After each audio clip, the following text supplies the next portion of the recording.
Olá, sejam todos bem-vindos a mais uma aula da disciplina de Contabilidade 3. Hoje nós vamos dar início à segunda unidade da nossa apostila, que trata de ativo imobilizado. Nessa videoaula temos como objetivo estudar o subgrupo do ativo imobilizado, seu conceito, suas contas que podem ser classificadas neste grupo, o que compõe o custo de aquisição de um ativo imobilizado e qual o critério de avaliação nessas contas. Então, nesta videoaula vamos trabalhar o conceito de ativo imobilizado, quais são as contas classificadas nesse subgrupo, ou seja, vamos apresentar alguns exemplos de ativo imobilizado contabilizado pelas empresas, o que compõe, certo, o valor desse ativo imobilizado contabilizado no balanço patrimonial das entidades e quais são os critérios de avaliação, estudando assim depreciação. E numa próxima videoaula vamos estudar o teste de recuperabilidade de ativos. Bom, inicialmente também é importante salientar onde que o ativo imobilizado ele se encontra posicionado no balanço patrimonial da empresa. Vemos aqui neste slide, o ativo imobilizado ele se encontra então classificado no ativo não circulante. Nas videoaulas passadas estudamos o ativo referente a investimentos e hoje então vamos tratar de imobilizado. Inicialmente é importante conceituar o que seria um ativo imobilizado. De acordo com a lei das SAs, a lei 6.404, atualizada pela lei 11.638 de 2007, vamos classificar no subgrupo de imobilizado os direitos que tenham por objeto bens corpóreos, ou seja, que possuem corpo físico. Aqui vemos que não se enquadram os intangíveis, que são destinados à manutenção das atividades da companhia ou da empresa, ou exercidos com essa finalidade, inclusive os decorrentes de operações que transfiram à companhia os benefícios, riscos e controle desses bens.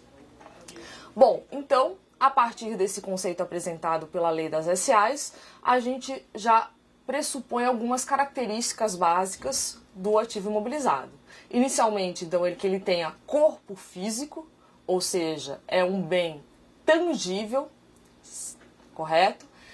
Esse ativo imobilizado, ele é utilizado nas atividades da empresa, para manutenção das atividades operacionais, e também são ativos que transfiram à companhia os riscos, benefícios e o controle desses bens.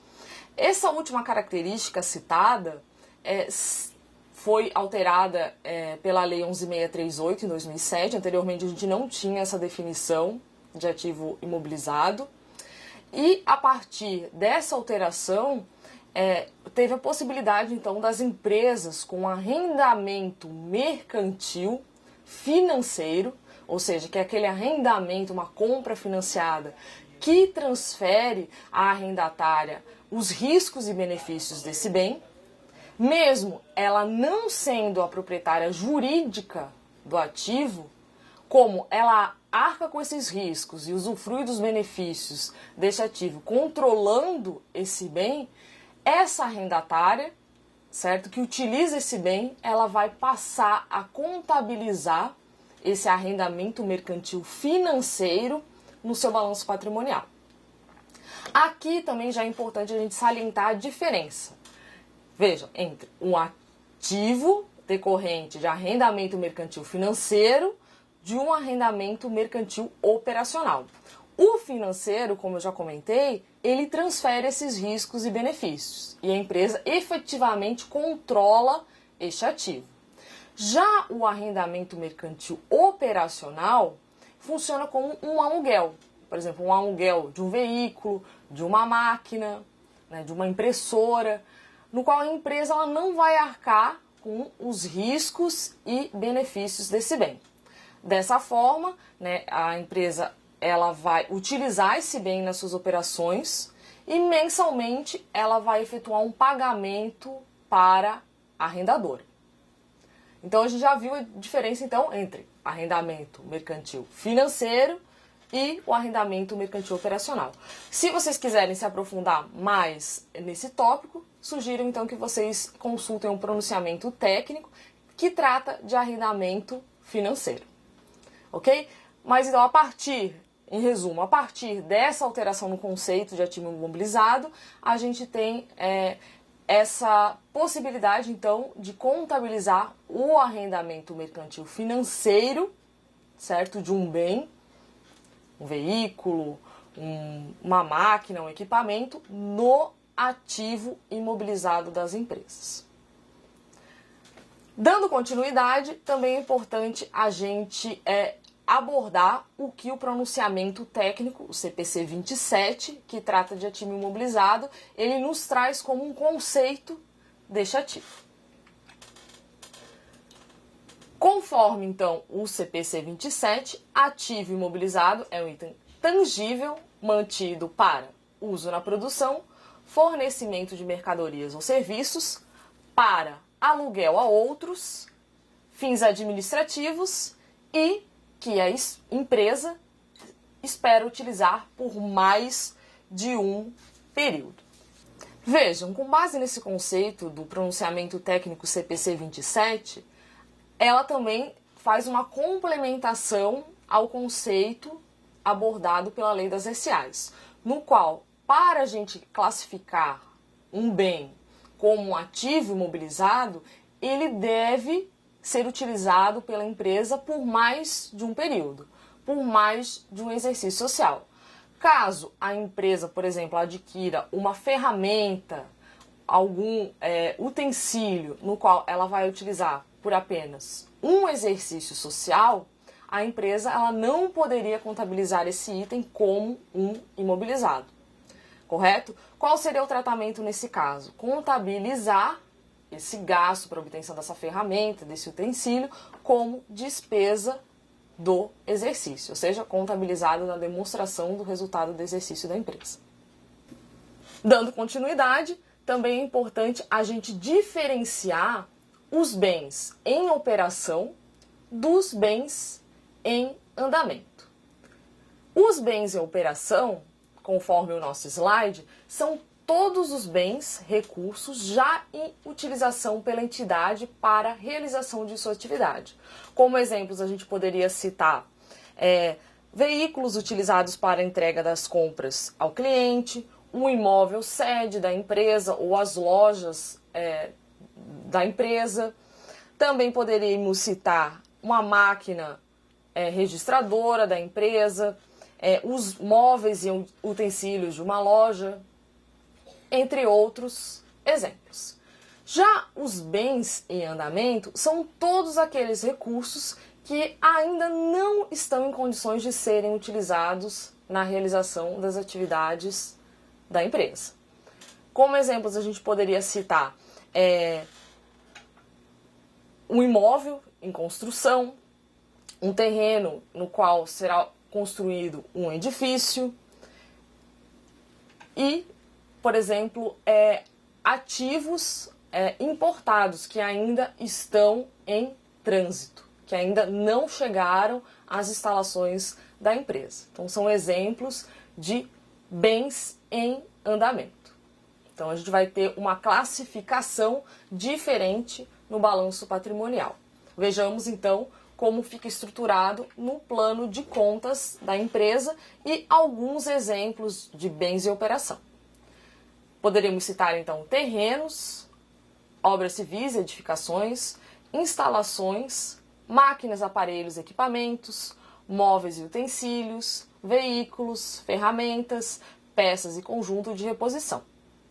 Lembrando que aqui a gente tem exemplos de bens em operação, ou seja, que já estão sendo utilizados nas atividades da empresa, correto? E que a empresa espera utilizar por mais de um exercício social, atendendo assim também a definição apresentada pelo CPC 27.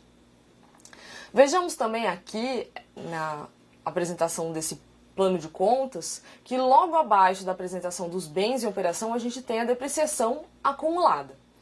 Essa depreciação acumulada é uma conta credora, Ou seja, ela vai reduzir o valor dos ativos correspondentes aos bens em operação.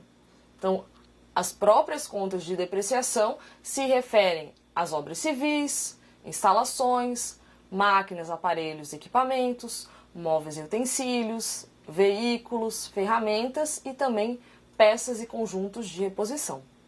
Vejamos aqui que a conta de terrenos, ela não sofre depreciação. Geralmente o terreno, ele acaba sofrendo o quê? Valorização. No entanto, conforme as normas atuais de contabilidade, a gente não pode fazer reavaliação deste terreno. Ele vai permanecer contabilizado pelo valor de custo de aquisição, certo? A gente só vai reduzir o valor deste terreno caso que ocorra alguma perda estimada desse terreno. Seguindo, também temos, conforme a gente viu no conceito de ativo imobilizado, a gente pode ter então no plano de contas um imobilizado decorrente de arrendamento. Esse arrendamento, lembrando, só posso contabilizar o arrendamento mercantil financeiro como ativo da empresa. Alguns exemplos aqui apresentados são os veículos arrendados, máquinas e aparelhos e equipamentos arrendados. Da mesma forma que os bens em operação, certo? Esses bens arrendados, eles estão em operação na empresa e a gente também deve calcular a depreciação, que a gente vai ver logo na sequência o que seria essa depreciação. Novamente, depreciação é uma conta redutora do ativo, então tem um saldo credor. Imobilizado em andamento, a gente lista aqui alguns exemplos, como bens em uso na fase de implantação, construções em andamento, importações em andamento de bens imobilizados, adiantamentos a fornecedores de imobilizado, almoxarifado de materiais para a construção de imobilizado. Ou seja, esses itens referentes a imobilizado em andamento ainda não estão prontos, certo? Ou ainda não estão em fase de utilização pela empresa. Eles estão ainda em processo de. Então, são classificados como imobilizado em andamento. Finalizando, também aqui a gente tem no plano de contas do nosso balanço patrimonial as perdas estimadas por redução ao valor recuperável de ativos. Essas perdas estimadas também têm saldo credor. O conteúdo referente a perdas estimadas a gente vai estudar na nossa próxima videoaula. Também vai reduzir o valor contábil do ativo. Bom, quanto ao critério de avaliação, a Lei das SAs, no seu artigo 183, inciso 5, ela vai trazer, que os elementos do ativo eles vão ser classificados segundo alguns critérios. Então vamos ao que a Lei das SAs ela nos apresenta, então, referente a esse critério de avaliação dos ativos imobilizados. Os direitos classificados no ativo imobilizado, então, serão avaliados pelo custo de aquisição, deduzido do saldo da respectiva conta de depreciação, amortização ou exaustão. Vejamos que neste artigo, seu inciso 5, a Lei das SAs, ela traz, então, que o ativo imobilizado ele deve ser avaliado pelo custo de aquisição, certo? E caso tenha conta de depreciação acumulada, amortização acumulada, exaustão acumulada, então a gente reduziria esse custo de aquisição, ou seja, demonstrando no balanço patrimonial o saldo líquido final dessa conta. A lei também, apesar de não mencionar nesse artigo, ela traz em artigo posterior que a gente deve adotar os pronunciamentos técnicos, certo? Que foram aprovados pela Comissão de Valores Mobiliários e também pelo CFC.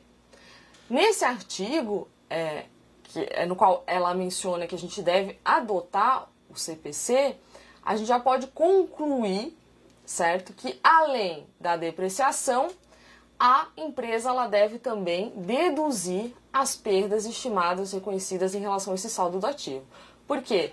Porque de acordo com o pronunciamento técnico, que foi aprovado por esses dois órgãos e demais órgãos reguladores, a gente tem que fazer o quê? Fazer o teste de recuperabilidade dos ativos. Ou seja, sempre que um ativo ele tiver um valor contábil superior ao seu valor recuperável, a gente deve contabilizar uma perda estimada. Assim, então, conforme a gente pode visualizar aqui no slide, o valor contábil do ativo imobilizado, ele também deve ser deduzido das perdas estimadas por redução ao valor recuperável, uma vez que a CVM e o CFC aprovaram o pronunciamento técnico que trata deste tema, que é o pronunciamento técnico CPC 01.